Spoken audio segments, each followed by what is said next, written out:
Hello, everyone, and welcome to another exciting episode of the Utopia News Warcast for Year 4. This is the Age of Ancestry, and today's date is February 9th. Without further ado, let's jump into the wars currently in progress. But first, we're going to take a quick look at the ones that have already been completed. So, you know what, let's just take a quick look at all the wars that are currently going on right now. All right, Winx Club defeats War Agreed. That's 4-1 defeats 5-9. Romania 7-9 defeats Recruiting Road Warriors 2-7. Pillow Talk has tagged as Evolution, has defeated our friends the Dyslexic Defenders. It looks like they finally met their match there. Sure, it was a tough battle on both sides. We are going to look at a little bit more detail with regards to that war, just to see exactly how that went down. I do have some notes on that, so we will be looking at that one. Myths and Legends defeats Lord of the Rings. Torrente, propaginem, fortium defeats the Empyrean Arcade. Um, Now that's PainTrain. 5-5 defeats Empyrean Arcade 4-7. Now, the rest of the wars are currently in progress. Let's take a quick look at the chart before we go on to the wars that are currently completed at this time. So I'm just going to move that out of the way. We're going to take a quick look at our chart here. Nope, that is not the one we want to see. Let's go here. So our top 10 chart will tell us what we want to know about what's going on at the top. A lot of familiar faces currently at the top. Barco Loco seems to be getting pushed down with every victory. Pillow Talk is Evolution, has outgrown everyone, and is currently the largest kingdom in the world, followed up next by Next War PM Me Please. It looks like Pillow Talk is now in a great position to kind of just sit on top of the world, similar to how Barco Loco has been for so long. I mean, as you can see here, they're already 5K bigger in terms of acres than even the closest opponents. Um, and all these kingdoms have basically just entered ceasefire as well, except for Barco, who has been doing their thing here. Duck says quack, not too far behind. Barco still on this steady path. I mean, they're just growing and growing, growing a little bit at a time. They did have a nice run here where they were, at the top for a very long time. It's only recently that other kingdoms have kind of dethroned them from the top land position. But at the end of the day, if you don't use that time wisely, it can easily be lost. And of course, the longer you sit in ceasefire, with being as long as it is 4 days, I mean, Pillow Talk, sure, they're on top now, but who knows what it looks like when some other kingdoms go to war and then finish their war in a better position, potentially. So without further ado, let's start looking at some of the wars that are completed. First war we're looking at, War Agreed 4-1 was defeated by Winx Club. Winx Club, looks like in terms of land, they more or less had this one. I mean, it was a tougher battle at the very beginning here, but they quickly turned the tides and took a lot of land with them. Looking at the net worth side of things, again, very close war. However, around the same time as the land kind of swung in Winx's direction, so did the net worth as well. I mean, this isn't a huge gap here, but there is significant damage, or there was significant damage to the War Agreed Kingdom. So, I mean, probably not something they would have been able to pull out of. Winx Club is down one province. Usually when you enter a war short of province, and you manage to overtake in the honor chart at the same time you did the land and net worth chart, that's a pretty good indication of what's going on inside either kingdom. Winx Club definitely fought hard for this victory, so good on them, and best of luck going forward. Let's look at the next one here. Romania versus Recruiting Road Warriors. I mean, we looked at this briefly yesterday, and my call for this one was basically just, withdraw before Romania takes much more. It doesn't seem to matter. They've taken as much as they can here. It's definitely their war to win. We kind of knew that before in the last Warcast, but definitely good job, Romania. Keep up that winning streak. All right, let's look at the next one. Here's our Dyslexic Defenders versus Pillow Talk. Now, I mean, we're looking at the land side of things. It looks like, Pillow Talk kind of controlled everything from the beginning. However, there are some other details that I will reveal shortly. Again, as you can see, steady decline for Dyslexic Defenders. Pillow Talk, having a strong, very strong position here throughout the war. Flipping to the honor side of things, I mean, Pillow Talk's basically in control of this thing the entire time. Now, there were some reasons for this. Pillow Talk is a very experienced kingdom. I've actually personally played in Evolution as well, although it may not be the same Evolution that is currently playing, under the Pillow Talk tag. Um, it is a serious kingdom. The monarch's pretty serious, so is the leadership team. I mean, they usually take fairly even wars, but they do back down from wars that are generally one-sided. Um, sometimes that works for some people. Otherwise, other times, you might find yourself not able to find wars because you're looking for that perfect match, but um, you probably could have had one less perfect or slightly less perfect match in the time that it takes you, to find that other war. So you're effectively, one war behind if you're too picky and too choosy with, what direction you're going in. But I mean, look at the damage here on the net worth side of things, 3 million to 1 million. I mean, that's just outstanding. Good job, Pillow Talk. Looks like Dyslexic Defenders had a, a vacation province here. That must be the case at the acres that they are at. Um, so, Pillow Talk was actually up effectively, one province for sure. I believe I was told that the 25th province actually left prior to the war starting, so that didn't work out so well for them. Um, they were short.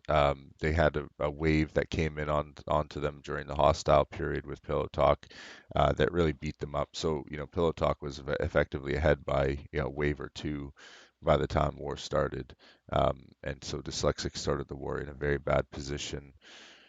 As you can tell, I mean, the war was only about, you know, just past min time, maybe 12 hours after min time, something like that, or not even. I think they did withdraw slightly after min time.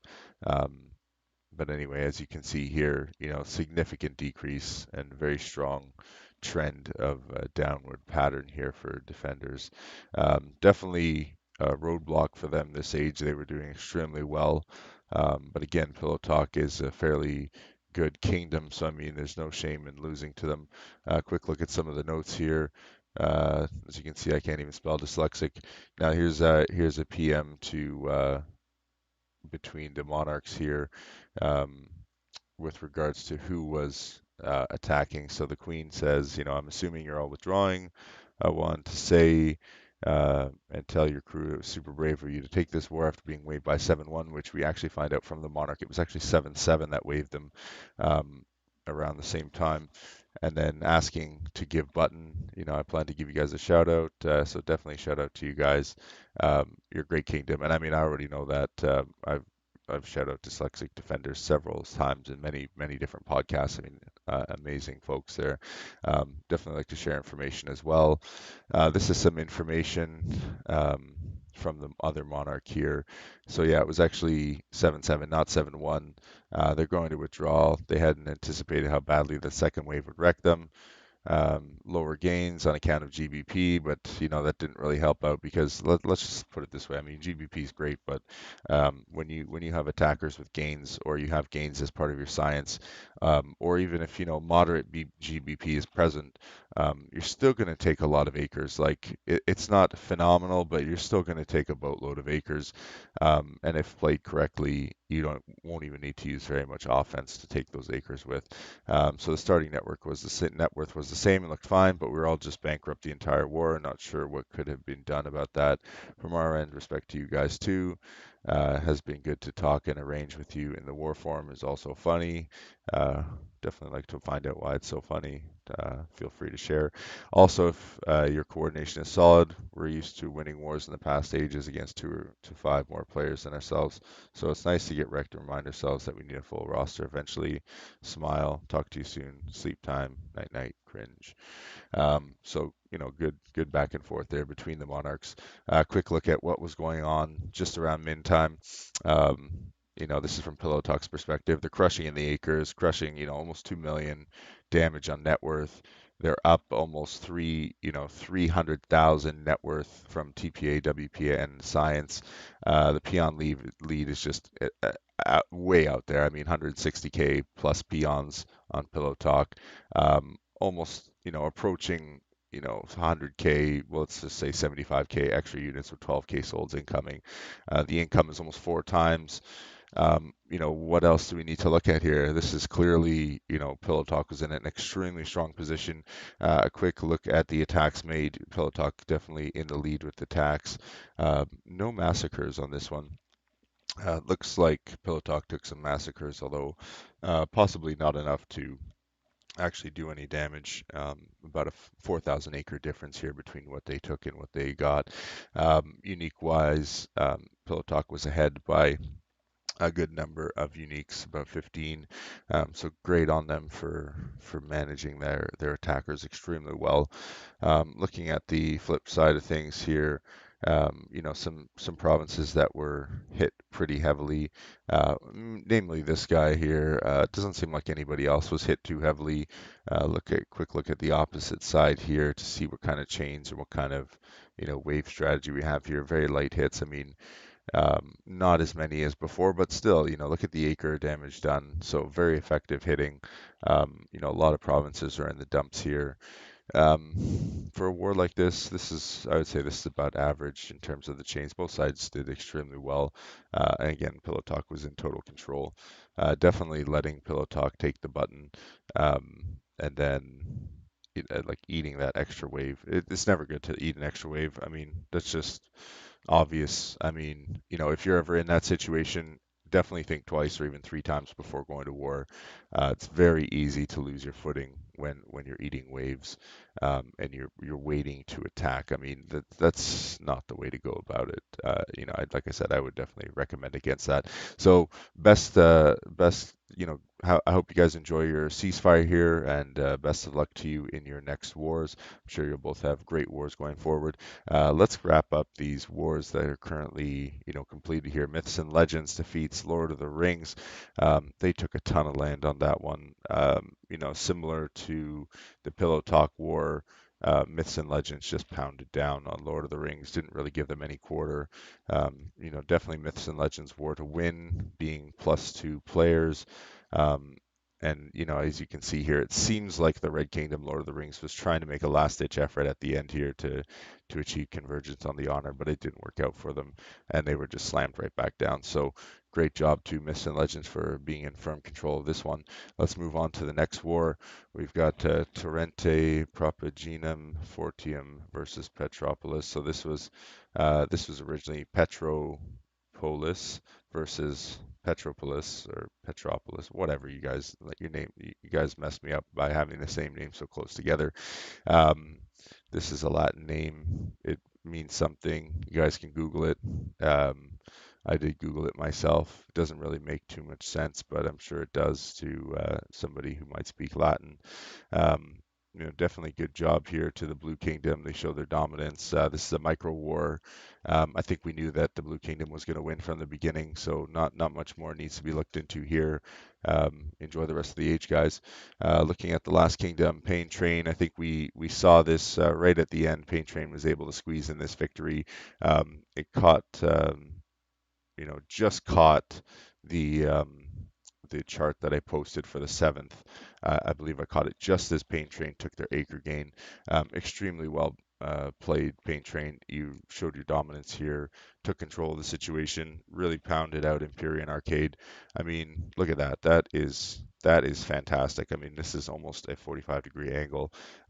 Extremely powerful war from PainTrain side, excellent work. I want to see more of the PainTrain crew. I want to see what you guys can do.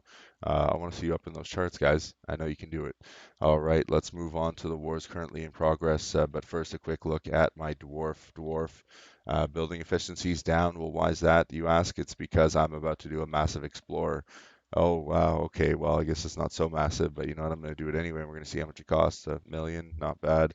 Okay, let's go one more time. No, that's barely anything at all. You got some catching up to do, Tom. Um, yeah, I mean, we were pretty close together there, but we are no longer. Just going to take a quick look at the mail here, just on a separate window. Let's see. Got some messages from Sci57.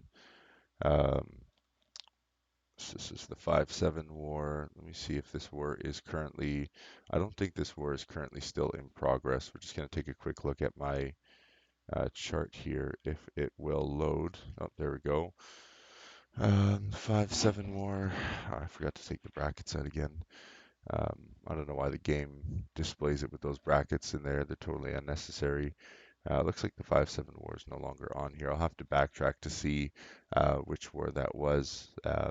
And I'll definitely mention something in a future podcast. Let's just take a quick look to see if there's anything I'm missing here. Um, let's see. No, it's definitely something I can mention at a later time. Um, let's see, or definitely, the next room. Yes, so they're asking how I like the formatted news. I mean, for anyone that wants to submit formatted news to me, by all means, you can do it however you want. You can either format it yourself, or you can just send me the raw data, works just as well. I can take care of that myself. No need for you guys to look at that. I can definitely take care of that. So let's see here. Let's move on to the next war in progress. Are Room Brawl brawling? Okay. Schizophrenic Cocktail. Everyone's just really trying to come up with these tongue twister names, trying to get me to slip up. And I mean, it's not easy. Sorry, it's pretty easy after, I've been awake for, I don't even know, I lost count of the hours, 15 hours, and only sleep about 4 or 5 hours every night. I basically run on coffee in the morning and beer at night. So, I mean, what do you expect when it's almost midnight right now, my time? So, Blue Kingdom looks like, they're kind of letting Schizophrenic take the acres. Is Schizophrenic actually winning this war? Quite possibly they are. However, there's some strong waves coming out of Blue Kingdom. They're definitely not giving up easy. Blue Kingdom is short one province as well. It doesn't look like there's any in protection or anything like that on either side. So quick look at this side of things. Schizophrenic seems to be in control of this war. I mean, I would expect Schizophrenic to win this war just based on like the strong honor that they have here. Usually having high honor is indicative of, very skilled provinces or provinces that are targeting honor-heavy provinces. Either way, that's a sign of very skilled players, very skilled kingdoms. Honor is one of the most important stats, I would say, in the game, especially when it comes to the crowns. Honor crown is where it's at, because net worth and land, you can do that without interacting too much with the rest of the world. But warring and honor is purely from interacting with the rest of the world, in terms of charting with it anyway. But usually if you're a good warring kingdom and you keep growing and you stay on top, that's how you quad crown. We're not going to go into that too deeply though. We're not even close to the end of the age, so no need to start talking about crowns. However, I'm sure there will be some great crowns to be awarded at the end of this age, so I hope that gives everyone out there some incentive to work on it. I have a lot of artists on the team and a lot more support than I did in previous ages, so we're definitely going to try and get out as much material and as much visual products as possible. To help everyone. Some people like reading, some people like looking at pictures. It's really personal preference. So I definitely think Schizophrenic has this war on lockdown. But again, Blue's having some very strong waves. I mean, look at this net worth degrade here. It's pretty tough. I mean, what's going on here? Well, Schizophrenic is taking a beating on this side. But again, if you look at the province for province, It looks like they're almost evenly matched. However, there is a little bit more damage on the brawling side of things. So, that explains why Schizophrenic is in the lead. And, that's why it's so important to, make all your ops and all your spells and all your armies really count. Because at the end of the day, it can be just little things, that add up to the opponent being in a better position than you. FFW or SAPS and Smiles even likes to say it a lot, but this game is about threats and identifying threats and things like that. I won't go too deeply into their strategy, but that's what they preach in the forum and or rather in the Discord all the time. Um, I know they have specific terms for it, but that's their thing, and I'll leave it to them if they want to explain that. FFW or SAPS does offer um, some services. If you're interested in what he has to offer, you can find him in the Muga Discord, usually advertising his services near the end or beginning of the age. He is a very good consultant and would be more than happy to tell you how to play Utopia if you're not sure what to do. So reach out to the news team or SAPS or any of the friendly faces who like to comment in the strategy page if you'd like some more information about that, or if you just want to join a serious kingdom that has a very strong structure in place. Um, that is very good, a very good learning environment for anyone that's new or existing players to the game. However, they do like to mold you fresh, so they may be less inclined to take you if you have a strong personality and think you know better. So maybe that's not the best way to approach that situation if you're interested in that. But I'm sure they'd be more than happy to tell you one way or the other if you are. So, with that being said, let's move on to the next war. Great job, Schizophrenic. This is definitely your war. Don't let it go. You got this one. All right. We got Unknown Kingdom versus Marauding Critters. Let's see if anything's really changed here. Land-wise, I mean, it looks like they're back at convergence again. Marauding Critters seems to be taking a little bit of a beating here. It looks like they're following an interesting trend that you don't see very often. I mean, this is the initial wave, followed by this, downward trend. And again, initial wave is a little bit shorter on blue's side. Downward trend is pretty much in line. However, Red Kingdom is taking slightly more damage. As you can see, they're ending up here on the bottom of the damage trend line, whereas the Blue Kingdom is kind of sitting on the top of it, giving you some idea of the strength and coordination of their waves. Marauding Critters definitely not in the best position at the moment, but things can change very quickly, and just because the charts look a certain way, I mean, it's not the for sure answer. However, it's just likely outcomes based on previous wars. So it's not like I'm dictating the game in any way here, just saying what I see. So, um, this looks like Marauding Critters was pulling this war back at this point here. However, it seems like they've kind of fallen down and lost their footing again. I mean, as you can tell by these three blocks here, there's a pattern emerging here, right? This is your one, this is your zero, this is your one, and this is what we can expect to see. I mean, this is a nice downward trend. They're starting to recover a little bit here, but then back into a very strong downward trend. As you can see, these boxes almost imitate each other, except blue is actually on an even stronger trend line now than they were before. As you can see, they're trending upwards, as red continues to trend down. So if you break this down into segments, you can see, you know, we could safely assume possibly that this section here would equate to this section here. So it would be safe to assume that they are starting their wave right now, and that would explain this little bit of a dip here. The question is can they achieve that convergence? Can they bring these lines back together? I don't think they will be able to, but again, prove me wrong. I'd love to see it. Best of luck to Marauding Critters. Love their banner, by the way. Everyone should have wicked banners. Put some effort into your banners. Love banners. And taunts. Taunts are good too. Always do taunts. All right, let's take a look at the honor side of things. I mean, Marauding Critters in a similar position. It seems like this war's just been getting worse for them. Again, if we look at the sections here, or these segments, we've got a similar trend emerging again, right? We got our 1, we got our 0, we got our 1, and then we break down the lines. I mean, there's a pretty even performance here. It gets tighter, a much more tighter indication here that Marauding Critters is definitely picking up their socks when it comes to their wave. However, just like we're seeing on the net worth side of things, we're seeing just more erosion as time goes on. So definitely looks like Marauding Critters is letting this one slip a little bit. Um, and this is past min time, so we'll see how the next 12 hours go. But definitely looks like this war is leaning towards Unknown Kingdom at this time. But by all means, prove me wrong. All right, let's move on to the next one. Mythcraft Warlords versus WOLFPACK.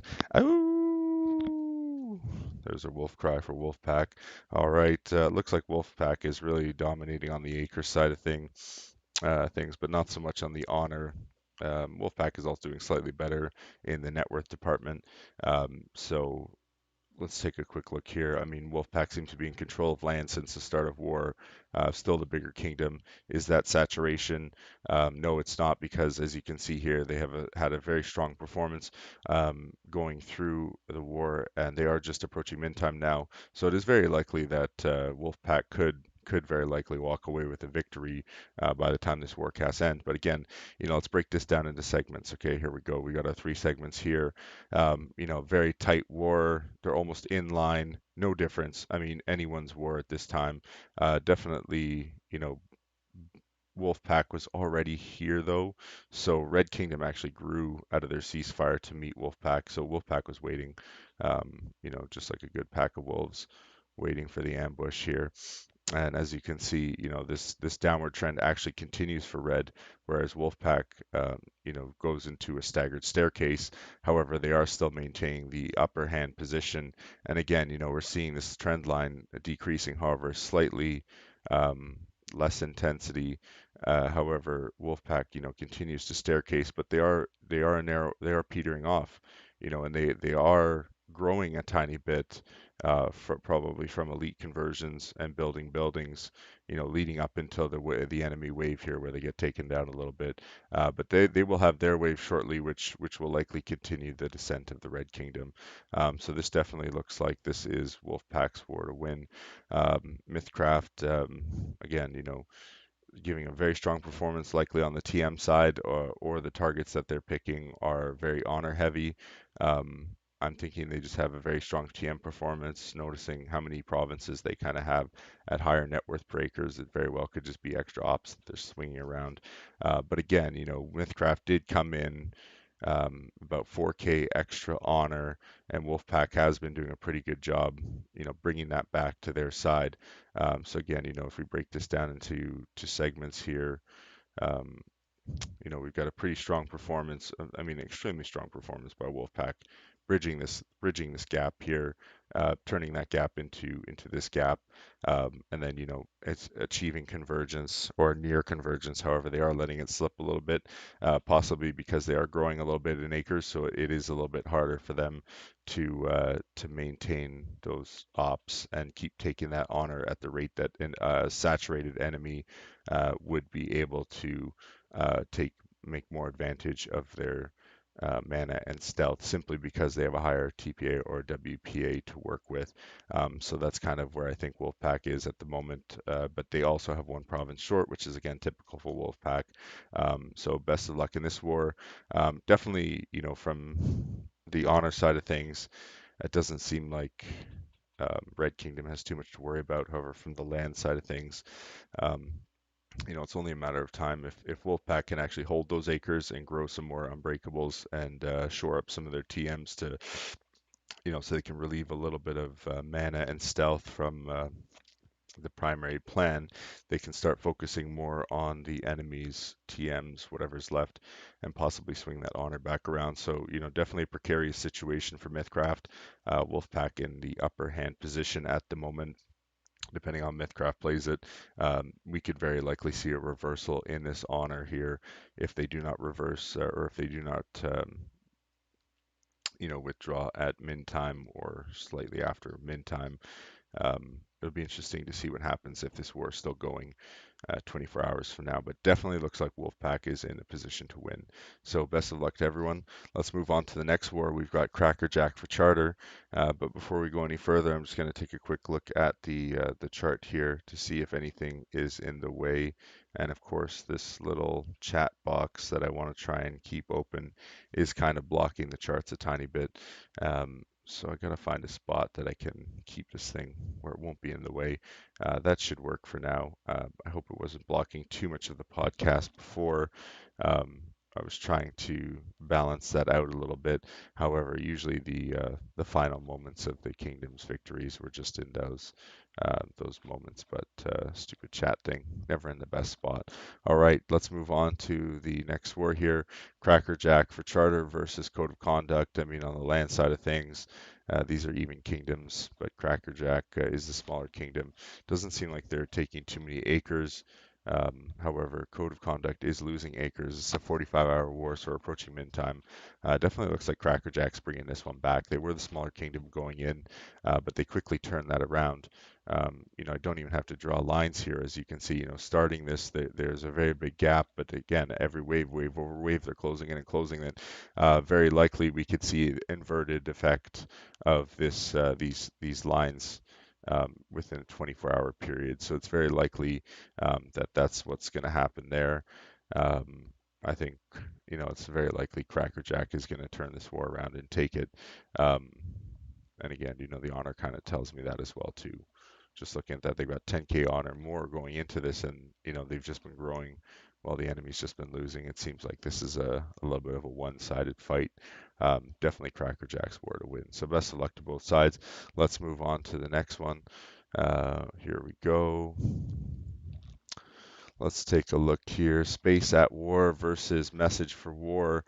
Message for War being the bigger kingdom going in to the war. Let's take a look at the network side of things. 36 hours in. Message for War definitely in control of this one.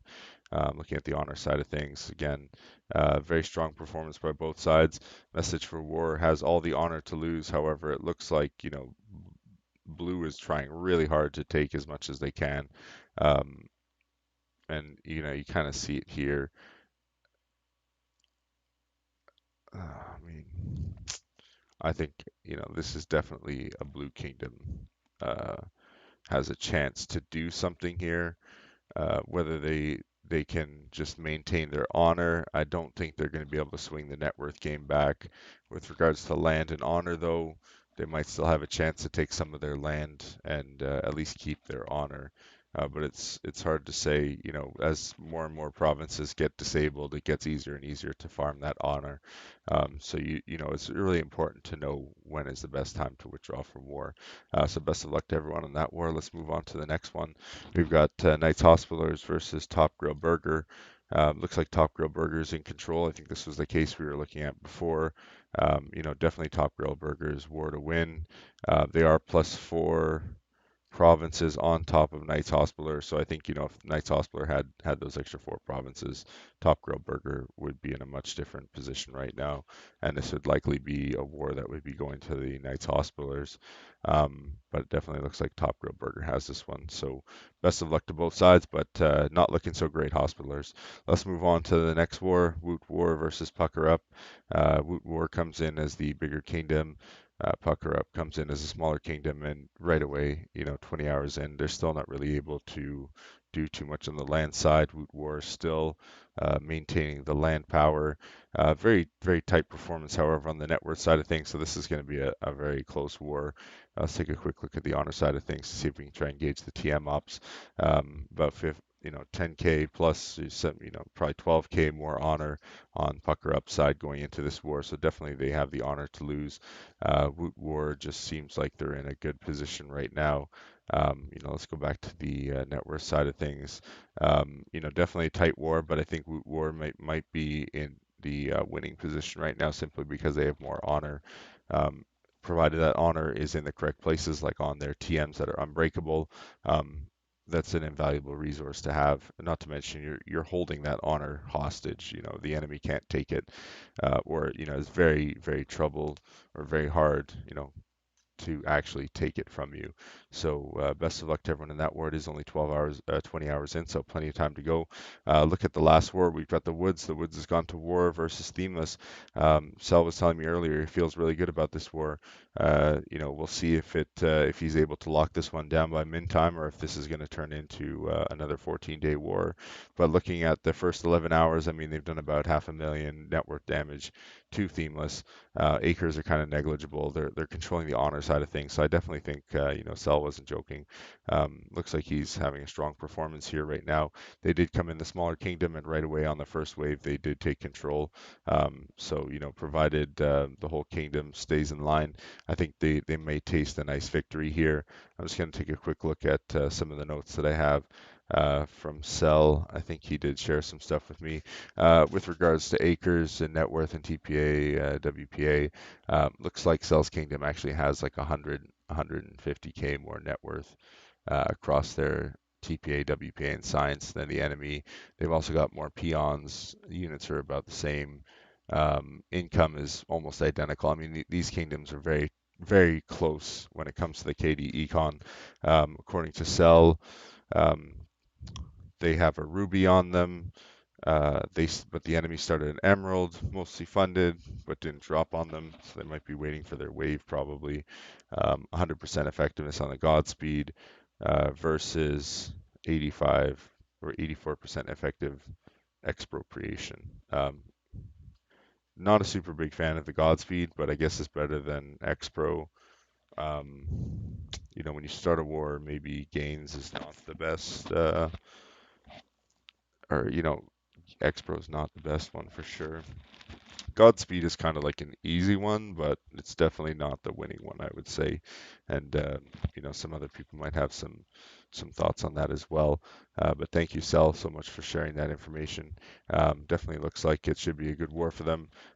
They do need a nice win and a nice war after that 14-day war with Checkmate. Those wars can always be grueling, and Checkmate is a very tough opponent that generally will never give up if they feel you don't deserve it or didn't work hard enough for it. So best of luck to Cell on that one, and Themeless, best of luck to you as well. May the best kingdom win. That is it for today's wars. So thank you so much for everybody who tuned into the broadcast today. I hope that the chat window there from the YouTube thing didn't cause too much distraction or didn't mess with anything too much. I will review the video just to see, what was in there, what it was covering, and if it missed anything vital. Although I don't think it did cover anything that was super vital, as most of the wars that are currently in progress or have completed, um, you know, we don't need to look that closely necessarily at the end of the chart. Again, we will be reviewing all these wars tomorrow. So again, thank you everyone for joining me on today's podcast. Just a reminder, it is or was Feb the 9th. It is now Feb the 10th of year 4, Age of Ancestry. This is your host, Wind, signing off for today. I hope everyone has a great night or a great day wherever you are in the world. Thank you so much for listening, watching, and we'll catch you all next time. Thank you so much, everyone.